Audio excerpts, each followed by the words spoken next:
जय हिंद प्यारे साथियों। जितने भी आप लगातार क्लास को देख रहे हो, आपने देखा होगा जितने भी टॉपिक वाइज मैंने अब तक क्लासें कराई हैं, उनमें से हर एग्जाम में एक दो सवाल पूछे गए हैं। टॉपिक वाइज मैंने चीजें कराई हैं, 10 से 15 मिनट की क्लास रहती है। आपका जो आपका टॉपिक वाइज रहने वाला है वो आपने थंबनेल भी देखा होगा, और वो रहने वाला है यानी कि भाषाओं के शब्द। जैसे यहाँ पुर्तगाली भाषा के शब्द, विदेशी भाषा के जो शब्द हैं, कौन सी भाषा का है, चाहे वो अरबी भाषा का है, पुर्तगाली भाषा का है, तुर्की भाषा का है। ये वाला आपका मैंने टॉपिक आज रखा है, आपने थंबनेल देखा भी होगा। मैंने क्यों रखा है ये, क्योंकि मुझे पता है हर टॉपिक से सवाल पूछा जा रहा है, हर टॉपिक से। अब क्या जो 30-31 में होने वाला है, वो इनमें से इस टॉपिक से सवाल 100% पूछा जाएगा। लिख के रख लेना, ठीक है भाई। लेकिन उससे पहले मैं आपको एक बहुत इंपॉर्टेंट चीज बता देता हूँ। छायावाद के 4 स्तंभ, यहाँ से 100% सवाल बनने की पूरी संभावना है। या तो क्या क्या सवाल यहाँ से बनेंगे वो भी बताऊंगा, और यहाँ से क्या सवाल पूछा गया था वो भी। जैसे सुमित्रा नंदन पंत है, तो यहाँ पर लोकायंत पूछा गया था। लोकायंत लोकायंत पूछा गया था, मतलब इनकी ये रचना है लोकायंत। ये रचना 24 तारीख में पूछी गई थी, और सेकंड शिफ्ट का जो पेपर था उसमें पूछा गया था लोकायंत। तो सुमित्रा नंदन पंत की थी, ये आप अच्छे जानते हो। अब यहां पर मैं आपको जो बताने वाला हूं कि छायावाद के 4 स्तंभ होते हैं। सुमित्रा नंदन Pant number 1, number 2 Jaishankar Prasad, number 3 Suryakant Tripathi Nirala, और नंबर 4 पर आती महादेवी वर्मा। यहाँ से क्या क्या सवाल बनने की सबसे ज्यादा संभावना है। या तो इनकी रचनाएं पूछ लेगा, कुछ भी हो सकती है। सुमित्रा नंदन पंत की एक चिदम्बरा भी होती है, चिदम्बरा इनकी रचना हो जाती है, चिदम्बरा। ठीक है भाई, ये चीज आप ध्यान रखोगे। जयशंकर प्रसाद की बहुत सारी रचनाएं होती हैं। यहां से आपसे ये सवाल पूछ लेगा कि निम्नलिखित में से छायावाद का कौन सा कवि नहीं है। नहीं है मतलब 3 दे देगा, एक गायब कर देगा। या फिर ऐसा पूछ लेगा, निम्नलिखित में से छायावाद का कौन सा कवि या कवित्री है, तो इनमें से एक आ जाएगा, 3 गायब हो जाएंगे। ये भी आपसे पूछ सकता है।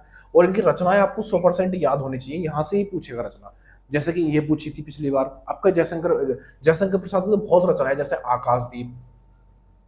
जैसे आकाशदीप इनकी रचना हो जाएगी, ठीक है भाई।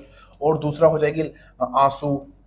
आंसू हो जाएगी। हालांकि मैंने ट्रिक से रचनाएं कराई हैं, ठीक है। आंसू, लहर, झरना, ये सब रचनाएं मैं करा चुका हूं, है ना। इनकी स्कंदगुप्त, चंद्रगुप्त, कंकाल, तितली, ये सब मैंने रचनाएं कराई हैं। और एक इनकी सबसे फेमस रचना है जिसका नाम है कामायनी। कामायनी सबसे बेहतरीन की रचना है, ये महाकाव्य है। ये चीज आप ध्यान रखोगे, यहां से सवाल बन सकता है। दूसरा, सूर्यकांत त्रिपाठी निराला। निराला जी की बहुत सारी रचना हो जाती है। जैसे अप्सरा हो जाती है, अप्सरा हो जाती है ना। जैसे आराधना हो जाती है, जैसे आराधना इनकी रचना हो जाती है, आराधना। ठीक है भाई। जूही की कली हो जाती है, जूही की कली, इनकी एक रचना हो जाती है, ठीक है। और कौन सी हो जाती है, और नए पत्ते इनकी हो जाती है, कुकुरमुत्ता हो जाती है। और महादेवी वर्मा की तो एक फेमस रचना है यामा इनकी रचना हो जाती है ना। निहार हो जाती है, गिल्लू हो जाती है, इनकी रचना हो जाती है। और युद्ध क्या बोलते हैं, संध्या गीत हो जाती है इनकी रचना। तो बहुत सारी इनकी फेमस रचनाएं हैं। ये चीजें आपको ध्यान रखनी होंगी। क्या क्या सवाल यहाँ से बनेंगे मैंने आपको बता दिया है। छायावाद के 4 स्तंभ है। पहला हो जाता है सुमित्रा नंदन पंत, दूसरा जयशंकर प्रसाद, तीसरा सूर्यकांत त्रिपाठी निराला, और चौथा हो जाता है महादेवी वर्मा। ये सारे के सारे आपको याद होंगे। अब आते हैं अपने मेन वाले टॉपिक पे। ये एक्स्ट्रा जानकारी थी जो मैंने आपको दी थी, जिस पर आपकी निगाह शायद ना गई हो, इसलिए मैंने सोचा कि थोड़ा सा आपकी निगाह डलवा देता हूँ इस पे। अब आते हैं सीधा अपने काम पर, जिसलिए हमने ये क्लास स्टार्ट की है। देखो, यहां पर आप देखोगे तो पुर्तगाली भाषा का शब्द से हम शुरुआत करेंगे। पुर्तगाली भाषा के कौन कौन से शब्द हो सकते हैं, जैसे आल्पिन है, अलवारी है, आलू है, गोभी है, बाल्टी है, साबुन है, तौलिया है, पतलून है, कमीज है, मेज है, और काजू है, फीता है, चाबी है, और पिस्तौल है। ये सब के सब क्या है, ये पुर्तगाली भाषा के शब्द हो जाते हैं, ठीक है। अब इन्हें याद कैसे करना है, ये इंपॉर्टेंट हो जाता है, क्योंकि एक एक शब्द है, कैसे याद करेंगे। तो मैं आपको अच्छे जानता हूँ, कहानी सुनाता हूँ, उस कहानी से आपको रचनाएं याद हो जाती हैं। जैसे जैसे जैसे जैसे जैसे जैसे अब देखो, पुर्तगाली है, पुर्तगाली। अब भाई गाली, इसको यहां पर पकड़ लो, गाली। अब किसी हस्बैंड वाइफ में गाली क्यों होगी, जब कोई ना कोई दिक्कत आएगी। तो गाली हस्बैंड वाइफ में, आप कहोगे हस्बैंड वाइफ को लेके आते हो हमें हमेशा, हस्बैंड वाइफ को लेके आते हो। अरे भाई, हस्बैंड वाइफ को मैं इसलिए लेके आता हूँ कि शादी के बाद ही इंसान की जिंदगी में कहानी की शुरुआत होती है। उससे पहले तो मौज मस्ती होती है, हाँ। तो हस्बैंड वाइफ में गाली गलौज हुई, क्यों हुई वो आप सुनो। ऐसा हुआ, उसकी वाइफ ने क्या किया था, एक बार किसी चीज को सिल के उन्होंने जो आलपिन या कह सकते हो सुई होती है वो वहीं सोफे पर छोड़ दी। उसका हस्बैंड आया और हस्बैंड आके वहां पर बैठा, उसके चुप गई, और जब चुप गई तो हस्बैंड ने वाइफ को सुनाई, वाइफ से जब बर्दाश्त नहीं हुई तो वाइफ ने हस्बैंड को भी सुना दी।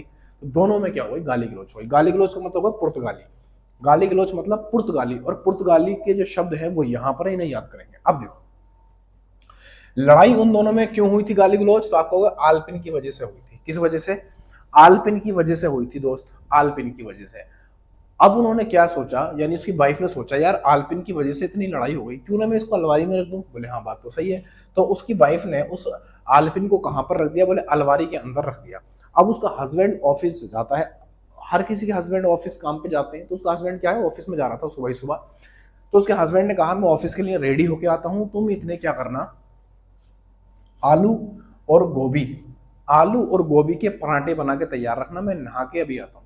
ये बात किसने कही, हस्बैंड ने कही। किससे, अपनी वाइफ से। बोले हाँ बात तो सही है, आप नहा के आओ, इतने में आलू और गोभी के पराठे तैयार कर दूंगी। हाँ बोले ठीक है। अब मुझे बताओ जब आदमी नहाने जाएगा तो ऐसे चला जाएगा, नहीं भाई बाल्टी वगैरह लेके जाएगा ना भाई नहाने के लिए, बाथरूम में अगर नहीं रखी होगी तो उसने क्या किया, बाल्टी बाहर रखी थी तो बाल्टी लेके अंदर चला गया। अब बाल्टी लेके जाएगा तो ऐसे चला जाएगा, बोले नहीं, साबुन खत्म हो गया तो वो साबुन भी लेके गया, बाल्टी लेके गया बाथरूम के अंदर, फिर साबुन लेके गया। अब क्या गीला होके बाहर निकलेगा, बोले नहीं, तो वो भैया तौलिया भी लेके चला गया, तौलिया भी लेके चला गया बाथरूम के अंदर, बात तो सही है। अब वो जब नहा के फ्रेश हो गया तो उसने पहले क्या पहनी, बोले पतलून पहनी, और पतलून पहन के उसने फिर कमीज पहन ली, फिर उसने कमीज पहन ली। अब जब कमीज पहन ली, जब वो बाहर निकल के आया तो मेज पर उसको क्या मिला, बोले आलू, मैं दोबारा लिख रहा हूँ हमारी कहानी पूरी हो सके, आलू और गोभी, आलू और गोभी के क्या मिले उसको, पराठे तैयार मिले, यानी रेडी मिले एकदम। तो मेज के ऊपर आलू और गोभी के पराठे जो रखे थे उसके साथ में काजू भी थे, क्योंकि नाश्ते का टाइम होता है सुबह सुबह का। तो उसके पास क्या थे भैया, मतलब उसके साथ में आलू गोभी के पराठे के साथ में काजू भी रखे हुए थे। अब उसने बढ़िया से नाश्ता किया आलू गोभी और काजू का। नाश्ता करने के बाद उसने जूते पहन के क्या बांधे, फीते। जूते पहन के आदमी फीते तो बांध ही, आप अच्छे जानते हो। तो उसने फीते जो थे उसने बांधे, और बांध के भैया चाबी जो हैंगल पे टंग रही थी, जो चाबी हैंगल पे टंग रही थी वो चाबी उसने ली, और चाबी लेके भैया पिस्तौल अपनी बेल्ट में लगा के और वो चला गया। बात समझ में आई तो बोलो हाँ। ये हमारी कहानी थी। अब इस कहानी से आप सोच के देखो कि आपको सारे के सारे जितने भी शब्द हैं याद हो गए नहीं हो गए। बोले हाँ भैया बिल्कुल याद हो गए।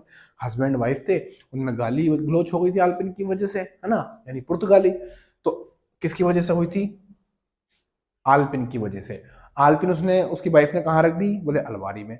और उसका हस्बैंड जो तैयार होने के लिए जब जा रहा था तो उसने क्या बोला था, बोले आलू और गोभी के पराठे तैयार रखना, मैं अभी आया। तो आलू और गोभी किसके हो जाएंगे, पुर्तगाली भाषा के शब्द हो जाएंगे। बाल्टी लेकर वो नहाने के लिए गया तो बाल्टी क्या हो जाएगा, पुर्तगाली भाषा का शब्द हो जाएगा। फिर उसके बाद साबुन भी लेके गया था, तौलिया भी लेके गया था, तो तौलिया और साबुन क्या हो जाएंगे, पुर्तगाली भाषा के शब्द हो जाएंगे। पतलून और कमीज पहन के वो बाहर आया था, इसलिए पतलून और कमीज क्या हो जाएंगे, पुर्तगाली भाषा के शब्द हो जाएंगे। जैसे ही वो मेज के पास आया तो आलू गोभी के साथ साथ उसे काजू भी मिले, यानी काजू किस चीज का हो जाएगा, बोले पुर्तगाली भाषा का शब्द हो जाएगा। उसके बाद उसने चाबी ली और फीते उते बांधे अपने जूते के, चाबी ली, पिस्तौल लगाई अपनी बेल्ट में और वो ऑफिस के लिए चला गया। तो भाई साहब जितने भी हैं, आलपिन, अलवारी, आलू, गोभी, बाल्टी, साबुन, तौलिया, पतलून, कमीज, मेज, है ना, काजू, फीता, चाबी और पिस्तौल, ये सब के सब क्या है, ये पुर्तगाली भाषा के शब्द हो जाते हैं। बोलो भाई मजा आया, बोलो भाई एक बार में याद हो गए नहीं हो गए। आगे भी और भाषाओं को हम ऐसे करेंगे, भाषा के शब्द उनको भी। वीडियो पसंद आया तो लाइक से सब्सक्राइब कर देना, बाकी बातें तो आप जानते ही हो। शेयर मार दो यार कहीं पे, दोस्त कहीं ग्रुप वगैरह पे एक बार शेयर कर दो तो मजा आ जाए, मतलब क्लास में और मजा आ जाएगा। देखना क्या कह रहा है यहाँ पे।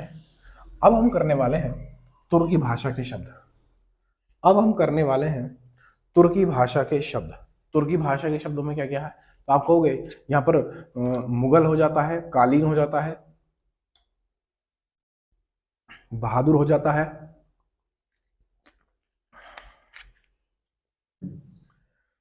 तोप हो जाता है, कैंची हो जाता है, उर्दू हो जाता है और चैचक हो जाता है। ये सब के सब क्या है भाई, ये हमारे तुर्की भाषा के शब्द हो जाते हैं। ठीक है भाई। अब आप एक चीज देखो, जो तुर्क लोग होते हैं, तुर्क जैसे मुस्तफा कमाल पाशा वो तुर्की के थे, है ना, तो ये सब क्या करते थे, सभा लगाते थे, यानी ये बादशाह होते थे बहुत बड़े बड़े। ये इतने बड़े बादशाह होते थे, जो मुगल काल के बस कहानी के तौर पे बता रहा हूँ, ऐसा एक्चुअल में नहीं है। आप जानते हो कि मैं जो भी कहानी यहाँ पे जनरेट करता हूँ वो एक्चुअल में नहीं होती है, या उससे संबंधित मिलती जुलती थोड़ी बहुत होती है। हमें अपना काम से काम है, कहानी आप जो भी बनाओ उससे फर्क नहीं पड़ता। तो तुर्की के जो लोग थे वो मुगलों की सभा लगाते थे। मुगलों की क्या करते थे, सभा लगाते थे, है ना, बातें चीतें करते थे उनसे, भाई कैसे कैसे हुआ। तो मुगलों की जब वो सभा लगाते थे तो सभा क्या ऐसी लग जाएगी कूड़े में, बोले नहीं, बहुत अच्छे से साफ सफाई करके वो कालीन बिछाते थे, कालीन सभा के लिए, ताकि बड़े बड़े लोग आए कालीन पे चढ़ के और तब हमारी सभा मुकम्मल हो जाए। तो मुगलों की क्या करते थे भैया, सभा लगाते थे। और कैसे लगाते थे, तो आप कहोगे कालीन बिछा के, कालीन बिछाते थे अच्छे से साफ सफाई करके। बोले हाँ बात तो ठीक है। अब मुझे बताओ जो मुगल के लोग थे क्या वो ऐसे टुच्चे मुच्चे थे, बोले नहीं, मुगल के जो लोग थे वो बहुत ज्यादा बहादुर थे। क्या भाई, वो लोग बहुत ज्यादा बहादुर थे, इतने बहादुर थे कि अपने साथ वो हमेशा तोपें रखते थे। वो अपने साथ तोप रखते थे, जैसे आपने बाबर ने देखा होगा, पानीपत का पहला युद्ध हुआ था उसने तोप का इस्तेमाल किया था। तो ऐसे लोग क्या थे, अपने साथ क्या रखते थे, तोप रखते थे, तोप, डरते नहीं थे किसी भी चीज से। और साथ में वो कैंची भी रखते थे ताकि सारे किसी को काट दें, है ना, ताकि किसी को काट दें। चाकू वगैरह तो रखते थे, आप चाकू की जगह सोचो कैंची रखी है। चाकू रखते थे वो हमेशा, तलवार या चाकू, लेकिन आप सोचो कि चाकू या कैंची की जगह, चाकू या तलवार की जगह क्या रखी है, कैंची रखी है। तो अपने साथ भैया वो कैंची भी रखते थे। लेकिन उस समय आप अच्छे जानते हो, आज तो नहीं, लेकिन उस जमाने में जो कवि होते थे, कवि ये शायर होते थे, वो उर्दू वाले होते थे। कैसे उर्दू वाले, देखो तुर्की में रे ऊपर है और यहाँ पर उर्दू में भी रे ऊपर है, ऐसे भी आप याद रख सकते हो। तो उस समय जो शायर होते थे, जब मुगल लगा बढ़िया सा दरबार सज गया तो वहाँ शेर शायरी होती थी। अब जब शेर शायरी होती थी तो वहाँ के जो शायर होते थे वो कैसे होते थे, उर्दू वाले, सब उर्दू शायर होते थे, मजा आता था। लेकिन ऐसे जमाने में लोग ज्यादातर या तो युद्ध से मरते थे या किसी बड़ी महामारी से मरते थे। तो उस समय क्या हुआ था, उस सभा के बाद वहां पर क्या हो गया, चेचक की बीमारी फैल गई और वो सब के सब खत्म हो गए। हमने कहानी बनाई थी, हालांकि ऐसा नहीं हुआ था, लेकिन हमने कहानी क्या बनाई है, सभा लगी थी वहां पर, और सभा लगने की वजह से, वो किसकी सभा थी, तो आप कहोगे मुगलों की वो सभा थी, यानी तुर्की भाषा के शब्द हो जाएंगे सबके सब, है ना। तो कालीन बिछा के वहां पर सभा लगाते थे, तो कालीन क्या हो जाएगी, तुर्की भाषा का शब्द हो जाएगा। और वो सब के सब जो मुगल काल के लोग थे वो बहादुर लोग थे, सबके सब बहादुर, सब बहादुर थे, तो तुर्की भाषा का शब्द हो जाएगा। और भाई साहब वो अपने साथ तोप रखते थे, जैसे बाबर ने पहली पानीपत के पहले युद्ध में तोप का इस्तेमाल किया था, और वो अपने अपने साथ क्या रखते थे, तलवार और चाकू। लेकिन मैंने उसकी जगह क्या बताया, कैंची, क्योंकि कैंची से भी गला काटा जा सकता है।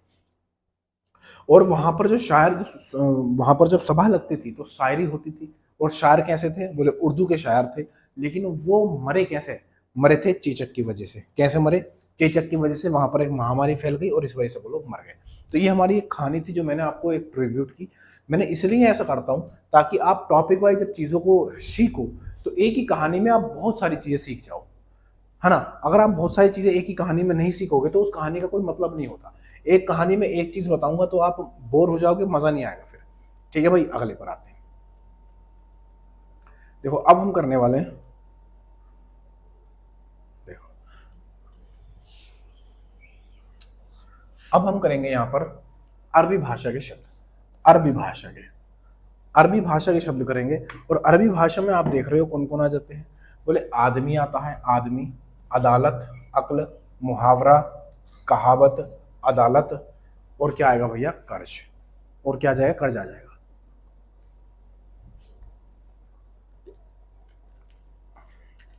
देखो यहां पर क्या है, अरबी है।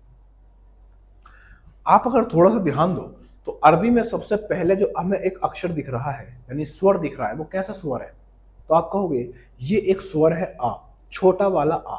ये छोटा वाला आ है।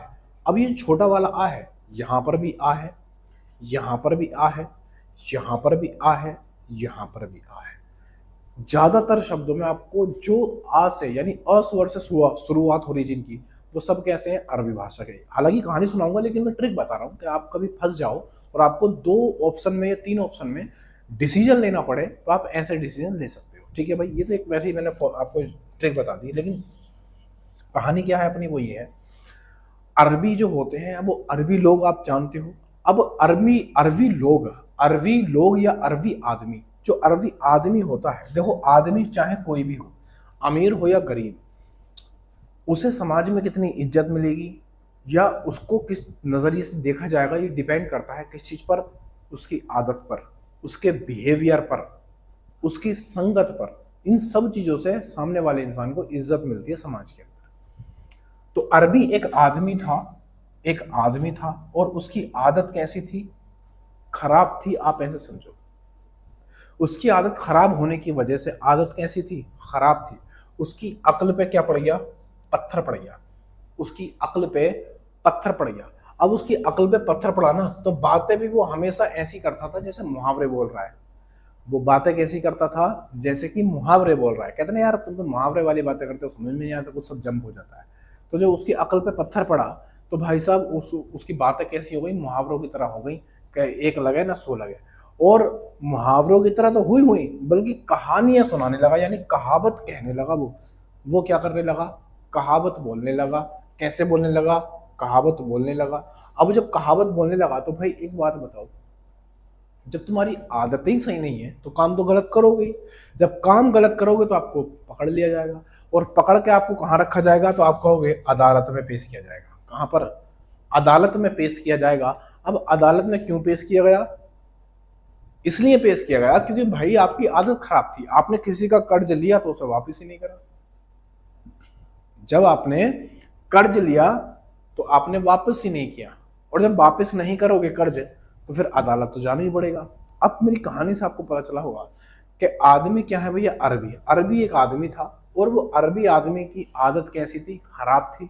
आदत खराब होने की वजह से उसकी अक्ल पे पत्थर पड़ गया, और उसकी अक्ल पे जब पत्थर पड़ा तो उसकी बातें कैसी हो गई? बोले मुहावरे जैसी उसकी बातें हो गई, जैसे कि आप कहावत भी बोल सकते हो।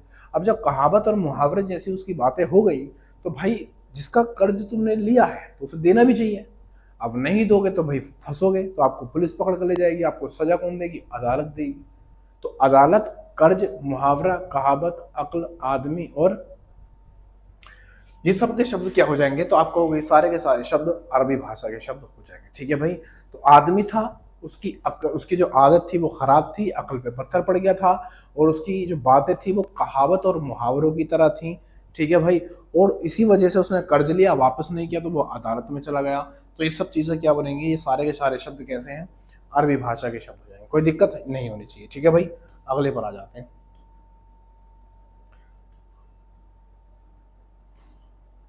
देखना अगले में क्या कह रहा है।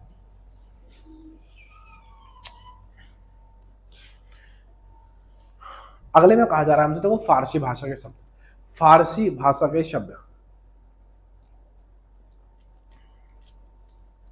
फारसी भाषा के शब्दों में क्या हमें मिलेगा? कुछ ना कुछ मिलेगा। देखो फारसी, फारसी मतलब आप अच्छे जानते हो, गांव में एक गल्ला बना लेते हैं गर्मियों के दिनों में, कि गांव में सबसे सुकून रहता है गर्मियों में। तो वहां पर गल्ला बनाते हैं ना, उसको क्या बोलते हैं? उसको पारसी बोलते हैं। उसको पारसी जो होती है बड़ी सी, है ना। तो उस पारसी को आप क्या समझोगे? आप फारसी समझो उसको। पारसी ना समझ के क्या समझोगे?